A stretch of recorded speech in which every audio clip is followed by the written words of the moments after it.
आकाशरे उड़ीबार आग्रह आउ शीघ्र लक्ष्यस्थल में पहुँचबार रास्ता हेउछे विमान यात्रा। तेबे विमान यात्रा रे अनेक प्रकार विपद मध्य रही। केतेबेले यह विभिन्न प्रकार दुर्घटनार सामना करिपारे तो आउ केबे यांत्रिक त्रुटि यात्री जीवन नहीं पारे। किंतु आपण जानिछन्ते कि विमान रे यात्रा बेले आउ एक बड़ विपद घटाई पारे अघटन।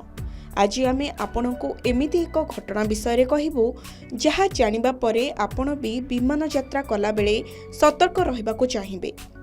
रांची जाउथबा एक इंडिगो विमान रे गोटे पक्षी धक्का हेबा परे तुरंत बिरसा मुंडा विमानबंदर रे एहाको जरूरीकालीन अवतरण करबाको पड़िथिला।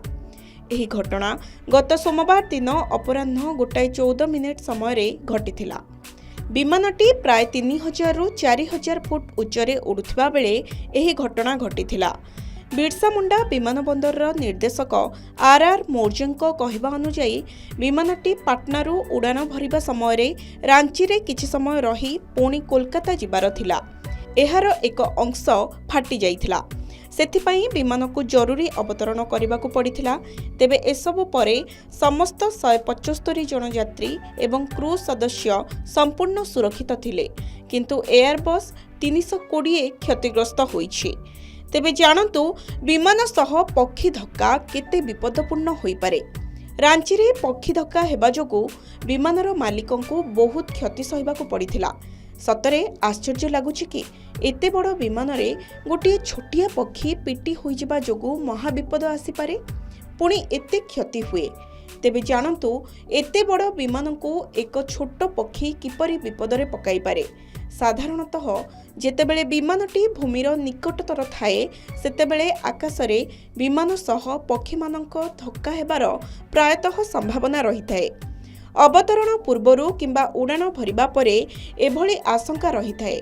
एही घटना गुड़िक सेतेबेले विशेष भावरे गंभीर होइथाए जेतेबेले पक्षी माने जेट इंजिन रे फसी जाआंती एवं इंजिन फैन ब्लेड सह बाड़ई होइथांती। एभली घटिले सेतेबेले इंजिन भांगी जिबार संभावना बहुत अधिक थाए।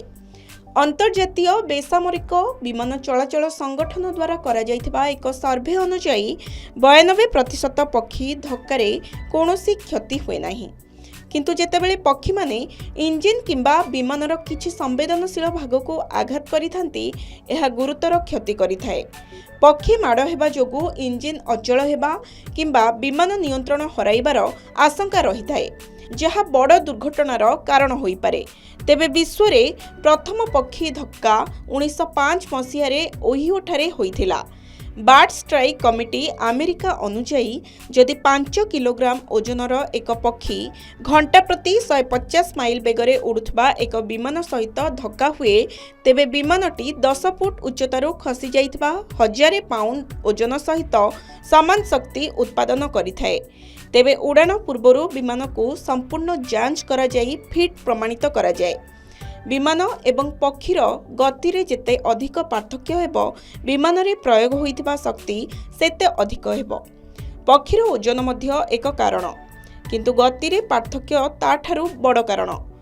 तेबे गोटे एकाकी पक्षी उड़ीबाठू दल होई उड़ुथबा पक्षी विमान पई आहुरी विपज्जनक।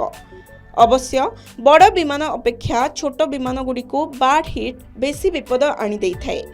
आकलन अनुसार अमेरिकार डेनेभर विमानबंदर रे सर्वाधिक बार्ड हिट घटना घटी थाए।